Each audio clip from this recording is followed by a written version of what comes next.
అన్నా ఓకే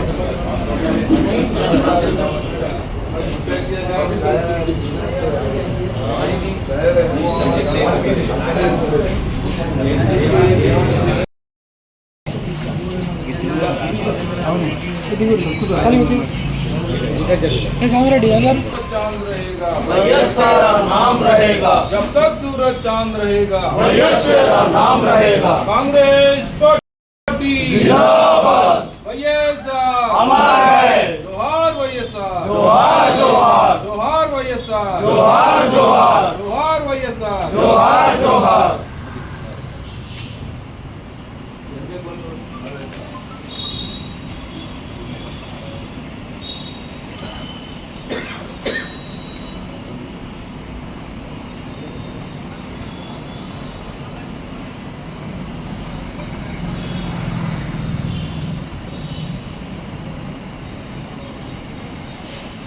जोहार वैएसआर जोहार जोहार जोहार वैएसआर जोहार जोहार जोहार वैएसआर जोहार जोहार जब तक सूरज चांद रहेगा वैएसआर नाम रहेगा जब तक सूरज चांद रहेगा वैएसआर नाम रहेगा जोहार वैएसआर जोहार जोहार जोहार वैएसआर जोहार जोहार कांग्रेस पार्टी जिंदाबाद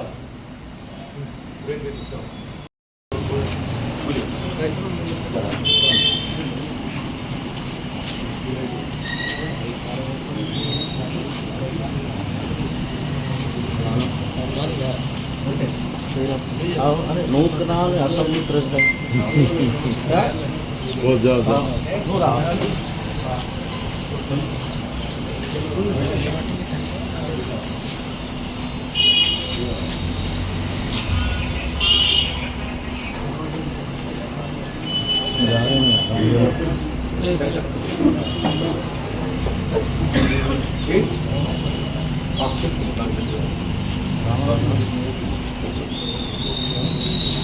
స్వర్గీయ డాక్టర్ వారి ఆత్మ కొరకై 2 నిమిషాలు మౌనం పాటించడానికి సందర్భంగా కాంగ్రెస్ శ్రేణుకు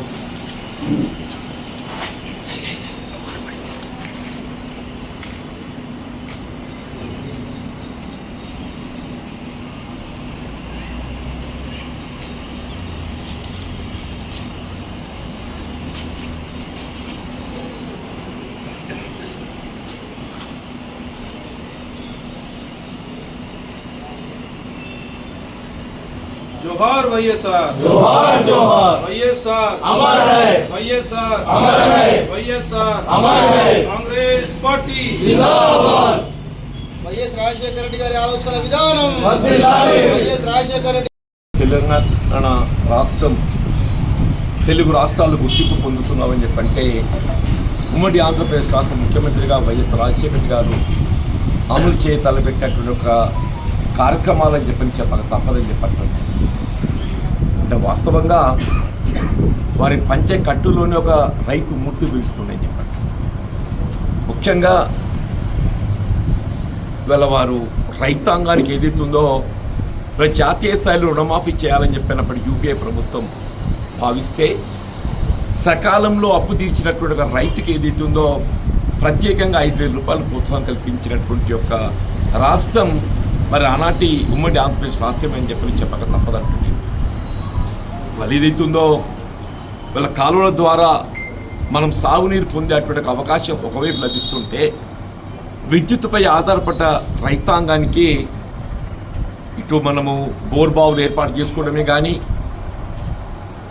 వీళ్ళ సాగునీటికి సంబంధించిన సౌకర్యాలు ఏర్పాటు చేసుకోవడంతో పాటుగా విద్యుత్ బిల్లులు రైతుపై ఆర్థికంగా భారమవుతుందనే ఒక భావనతోని ఇలా ఉచిత విద్యుత్ కార్యక్రమాన్ని అమలు చేయడం జరుగుతుందని చెప్పంటే అందరు ఆశ్చర్యపోయిందని చెప్పంటున్నాయి. అంటే వీళ్ళ వాస్తవంగా ఏది ఇచ్చిందో రైతాంగానికి ఉచిత విద్యుత్ సరఫరాతోని అత్యధికంగా లబ్ధి పొందుతున్నది మన తెలంగాణ ప్రాంత రైతాంగం అని చెప్పక తప్పదని చెప్పండి. అట్లాగే రైతాంగానికి ఏది ఇస్తుందో వీళ్ళ కేంద్ర ప్రభుత్వం ప్రకటించేటువంటి మద్దతు ధర కేవలం ప్రకటనలకే పరిమితం అవుతుంది. అటువంటి ఒక మద్దతు ధర ఏదైతుందో కల్లంగాడ కల్పింప చేయబడే విధంగా అందరం ఆశ్చర్యపోయినాం. అసలు ఇది సాధ్యమేనా అని చెప్పాను. ఎవరైనా కూడా ఊహించలేదని చెప్పి అంటున్నా. రైతుకి ఏదైతుందో ఆడితి లేదు, అమాలి లేదు, రవాణా లేదు, ఏ విధమైనటువంటి ఒక ఆర్థిక భారం లేకుండా కల్లంగాడ వడ్లు తోకేటువంటి ఒక కార్యక్రమాన్ని ఆరంభింపజేసింది వీళ్ళ డాక్టర్ వైఎస్ రాజశేఖర గారు అని చెప్పక తప్పదని చెప్పండి. వారు అమలు చేయి తలపెట్టినటువంటి ఏ కార్యక్రమం అయినా కానీ వీళ్ళ జాతీయ స్థాయిలో చరిత్రలో నిలిచిపోతుందని చెప్పండి. వీళ్ళ మనకు భారత రాజ్యాంగం కల్పించిన హక్కు విద్య, వైద్యం మన ప్రాథమిక హక్కుగా భావిస్తామని చెప్పంటున్నాం. అటువంటి ఒక ప్రాథమిక హక్కును మరి అమలు చేసినటువంటి ఒక ఘనత డాక్టర్ వైఎస్ రాజశేఖర గారు అని చెప్పక తప్పదంటున్నాను. మరి ఆరోగ్యశ్రీ మనం ఎవరు ఊహించలేదని చెప్పంటున్నాను. ఎంత నిరుపేద వర్గమైనా కానీ కార్పొరేట్ స్థాయిలో ఉచితంగా వైద్య సదుపాయం పొందే విధంగా మన జేబులో ఇలా బీపీఎల్ రేషన్ కార్డు ఉంటే రైతు కుటుంబానికి ఒక ఆత్మస్థైర్యం చెప్పండి. ఉచితంగా కార్పొరేట్ స్థాయిలో వైద్య సదుపాయం, గుండె ఆపరేషన్ కానీ అది ఎంత పెద్ద రుగ్మత అయినా కానీ కల్పింపజేసే విధంగా ఇవాళ జాతీయ స్థాయిలో అంతర్జాతీయ స్థాయిలో కార్యక్రమాన్ని అమలు చేసి తలపెట్టినటువంటి ఒక ఘనత నాకు వైఎస్ రాజశేఖరికి దక్కుతుందని చెప్పక తప్పదంటున్నాను. ఏదైతే విద్య ఆర్థిక భారం అవుతుంటే ఫీజు రియంబర్స్మెంట్ కార్యక్రమాన్ని తలపెట్టి ఒకప్పుడు ఏదైతుందో ఇంజనీరింగ్ సాంకేతిక విద్యకు మన పొరుగు రాష్ట్రాలపై ఆధారపడే వాళ్ళమని చెప్పంటున్నాయి. కానీ వీళ్ళు ఏ ఫీజు రియంబర్స్మెంట్ కార్యక్రమాన్ని అమలు చేసి తలపెట్టడంతో ఏదైతున్నదో ఉచితంగా విద్య మరి సదుపాయం, సాంకేతిక విద్య మనం పూర్తి స్థాయిలో పొందేటువంటి అవకాశం కల్పించింది రాజశేఖర్ గారు అని చెప్పక తప్పదని చెప్పంటున్నాయి. మరి అమలు చేసినటువంటి ఒక్కొక్క కార్యక్రమం చూస్తుంటే మరి ఏ కార్యక్రమం అమలు చేసినా సాచ్యురేషన్ ప్రాతిపదిక అది ఏ కార్యక్రమం కానివ్వండి చెప్పంటున్నా. ఇలా రేషన్ కార్డు జారీ అంటే అది నిరంతరం కొనసాగే ప్రక్రియ. మన తెలంగాణ రాష్ట్రం ఏర్పడ్డ తదుపరి గత దశాబ్ద కాలం మన రేషన్ కార్డు మంజూరీ అనేది మనం ఊహించుకోలేకపోయాం. సరే ఇవాళ అదృష్టం రాష్ట్రంలో కాంగ్రెస్ ప్రభుత్వం ఏర్పడ్డ తదుపరి మళ్ళీ రేషన్ కార్డు జారీ చేయబడుతున్నాయి. కానీ ఆనాడు రాజశేఖర్ గారు ఉండగా అది నిరంతరం కొనసాగే ప్రక్రియగా దాన్ని అమలు చేసిందని చెప్పండి. ఇలా హౌసింగ్ అనేది ఇల్లు లేని ప్రతి నిరుపేద వర్గాలకు ఏదైతుందో సాచ్యురేషన్ మోడ్తో రాజకీయాలకు సంబంధం లేకుండా అర్హతకు అనుగుణంగా ఎవరు ఇల్లు కట్టుకున్నా కానీ ఇల్లు మంజూరు చేయించిన ఘనత మరి డాక్టర్ వైఎస్ రాజశేఖర్ గారు అని చెప్పక తప్పదంటే. ఇలా పెన్షన్ల కొరకు ఏదైతే మనం ఎంత ఇబ్బంది పడుతుందో మనకు తెలియదు కాదని చెప్పంటున్నాను. మన వైఎస్ రాజశేఖర్ గారు ముఖ్యమంత్రిగా పెన్షన్ లబ్ధి అనేది ఒక అర్హత. మన వృద్ధాప్య వయసు 60 సంవత్సరాలు అంటే 60 సంవత్సరాలు చేరుకోవడంతోనే అతడి పెన్షన్. అదృష్టం బాగాలేక భర్తను కోల్పోతే అది ఏ మాసంలో భర్తను కోల్పోతే ఆ మాసంకి వెళ్ళి అతనికి ఆ వితంతు ఆడబిడ్డకి ఏదైతుందో పెన్షన్తో కల్పింపజేయడం చెప్పంటున్నాను. మనం అమలు చేసే తరపున ఏ కార్యక్రమం అయినా కానీ చెప్పంటున్నాను. మన తెలంగాణ రాష్ట్రం ఈ స్థాయిలో మన జాతీయ స్థాయిలో గుర్తింపు పొందడం జరిగిందని చెప్పంటే దానికి డాక్టర్ వైఎస్ రాజశేఖర రెడ్డి గారి ముందు చూపని చెప్పక తప్పదంటున్నాను. మన రాజీవ్ గాంధీ అంతర్జాతీయ విమానాశ్రయం అని చెప్పంటున్నాం. రాజీవ్ గాంధీ ఇంటర్నేషనల్ ఎయిర్పోర్టే వారు ఆనాడు ఏదైతుందో నిర్మాణం పూర్తి చేయడంతో వీళ్ళ అంతర్జాతీయ స్థాయిలో రాజీవ్ గాంధీ ఇంటర్నేషనల్ ఎయిర్పోర్ట్ ఒక ప్రత్యేకత సంతరించుకుందని చెప్పంటున్నాను. వీళ్ళ మెట్రో రైల్ మనం ఎవరు కూడా ఊహించుకోవాలని చెప్పంటున్నాను. రాజశేఖర రెడ్డి గారు ముఖ్యమంత్రి ఉండగానే మెట్రో రైలు రూపకల్పన చేసి దానికి కార్యక్రమం రూపొందించి ముందుకు తీసుకోవడం జరిగిందని చెప్పంటున్నాను. వీళ్ళు హైదరాబాద్ నగరానికి మణికంఠన్ లాగా ఔటర్ రింగ్ రోడ్, మొత్తం దేశంలో ఏ రాజధాని కూడా లేనటువంటి ఒక ఔటర్ రింగ్ రోడ్ అనేది ఏదైతుందో మన హైదరాబాద్ నగరానికి నిర్మాణం చేసినటువంటి ఘనత మరి డాక్టర్ వైఎస్ రాజశేఖర్ గారు దక్కుతుందని చెప్పాలి తప్పంటున్నాను.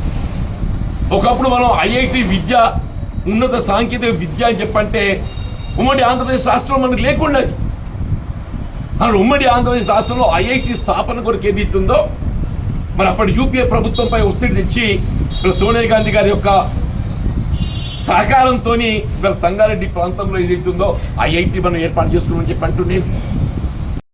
రెడ్డి గారు ఏదైతున్నదో తుమ్మడి హట్టి వద్ద ఆనాడు రాజశేఖర రెడ్డి గారు నిర్మాణం తలపెట్టినటువంటి ఒక ప్రాణహిత చేవల ప్రాజెక్ట్ అన్నవారు 152 మీటర్ల ఎత్తుతో బ్యారేజ్ నిర్మాణం చేయాలని చెప్పి తలంచినప్పటికీ సరే గత ప్రభుత్వం ఏదైతుందో దాన్ని 148 మీటర్ల ఎత్తుతోని నిర్మాణానికి మరి ఒప్పందాలు కుదుర్చుకోవడం జరిగింది. ఇక్కడ మనకు ఒక్క లిఫ్ట్తోనని చెప్పట్టున్నా 145 మీటర్ల ఎత్తుతోనైనా కానీ తుమ్మడి ఎట్టులో బ్యారేజ్ నిర్మాణం చేసుకొని ఆల్రెడీ నిర్మాణం పూర్తి చేసుకున్నటువంటి కాలువలు సిద్ధంగా ఉన్నాయి. నిర్మాణం పూర్తి చేసుకున్న కాలువలు 152 మీటర్ల డిజైన్కు రూపొందించినా కానీ దాన్ని 145 మీటర్ల ప్రవాహానికి సరిపడే విధంగా రీడిజైన్ చేసుకోవచ్చు. ఏ విధమైన ల్యాండ్ అక్విజిషన్ అవసరం లేదు. కేవలం బ్యారేజ్ నిర్మాణం మాత్రమే చెప్పంటున్నాను నేను.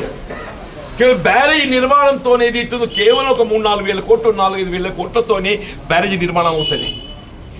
రీడిజైనింగ్తో ఏదైతుందో వీళ్ళ నిర్మాణం పూర్తి చేసుకున్న కాలువల ద్వారా జైపూర్ వాగులో కలిపితే జైపూర్ వాగు ఏదైతుందో సుందిలో ఆల్రెడీ నిర్మాణం పూర్తి చేసుకొని ఇప్పుడు అది మరి నిష్ప్రయోజనంగా ఉన్నది.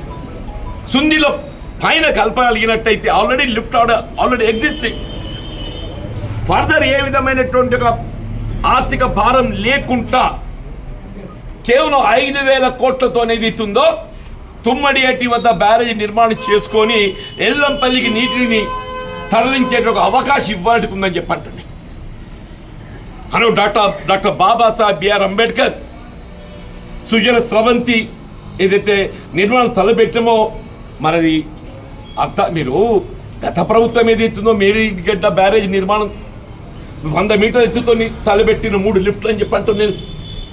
మీరు ముందస్తుగా ఏదైతే ఒక లిఫ్ట్తో వచ్చే నీటిని తరలించి ఈ నీరు సరిపోకుంటే then you would have gone for Medigadda.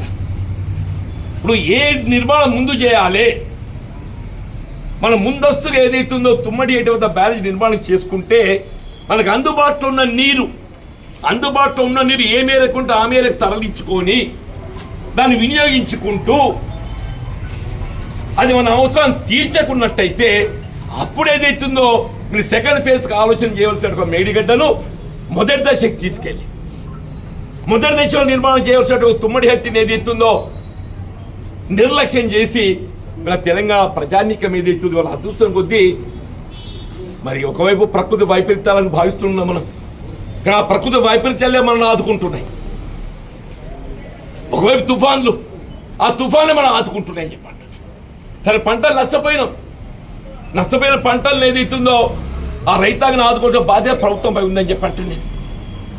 Sriram Sagar project నిన్నటి వరకు జూలై మాసం చివరి వరకు ఏదైతుందో మొత్తం కృష్ణా నది పొంగి ప్రవహిస్తుంది. మన గోదావరి ఇంకా నిండుకోలేదు. ఎస్ఆర్ఎస్పి మన భవిష్యత్తు ఏంటి అని చెప్పని అందరం కూడా ఏదైతే ఆందోళన గురవుతుంటే ఇవాళ ఎస్ఆర్ఎస్పి నిండి మనకి ఇవాళ మొదటి పంట కాదు రెండో పంట కూడా ఏదైతుందో పండించుకునేటువంటి ఒక మనకు ఒక విశ్వాసం కలిగిందని చెప్పండి. గత సంవత్సరం కూడా మనకు అవకాశం లభించింది. భవిష్యత్తు ఏ విధంగా ఉంటుందో తెలియదు. కాబట్టి వాళ్ళు తెలంగాణ రాష్ట్ర ప్రభుత్వ గౌరవ ముఖ్యమంత్రి రేవంత్ రెడ్డి గారే కానీ ఉత్తమ్ కుమార్ రెడ్డి గారే కానీ వీళ్ళు మీరు మేడిగడ్డ అది కురింగిపోవటము, అది బీటలు వారటము, ఆ అంశం ఏదైతుందో విచారణ అంశం కాదు. అది విచారణ అంశం. అది విచారణకు మీరు ఆదేశాలు జారీ చేసింది. ఎట్ ది సేమ్ టైం ఏదైతుందో ఎల్లంపల్లికి మనకు కావాల్సిన నీరు సమకూర్చుకునే విధంగా తుమ్మడి హెట్టి వద్ద వీళ్ళ 145 మీటర్లకు ఏదైతుందో ఆల్రెడీ మహారాష్ట్ర ప్రభుత్వం ఒప్పందం కుదుర్చుకుని ఉన్నాము.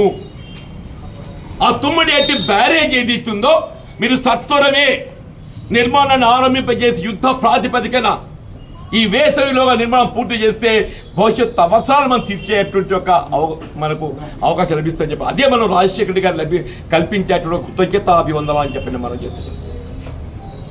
నేను మరొకసారి తుమ్మడి హట్టి బ్యారేజ్ నిర్మాణానికి కావాల్సిన ఒక నిధులు సమకూర్చడం ఈ ప్రభుత్వం ప్రాధాన్యత అంశంగా ఎంచుకునేది ఇస్తుందో ఆ నిధులు 5,000 10,000 ఎన్ని అనేది కాదు.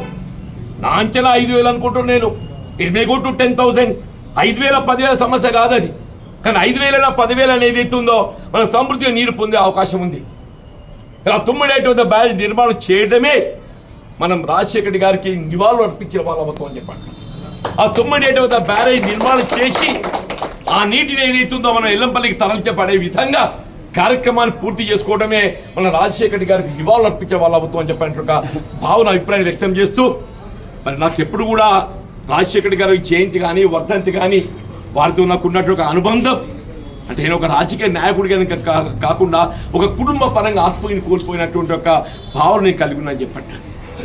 ఆ ప్రజా జీవితం శేష జీవితం ఉన్నంత వరకు ఏది ఇస్తుందో రాజశేఖర్ గారి యొక్క ఆలోచన విధానానికి అనుగుణంగా తెలంగాణ ప్రాంతం రైతాంగం, రైతు కూలీలు, దళితులు, బలహీన వర్గాలు, మా అల్పసంఖ్యాక వర్గాలు, ముస్లిం సోదరులే కానీ ఆడబిడ్డలే కానీ అందరి సంక్షేమం కొరకు పాటుపడడం ఏదైతుందో నా వంతు బాధ్యత భావిస్తానని చెప్పని నేను మరొక్కసారి ఆ మహాత్మునికి ఏదైతుందో నివాళులు అర్పిస్తూ సెలవు తీసుకుంటున్నాను. జై హింద్, జై కాంగ్రెస్. జోహార్ వైఎస్ఆర్.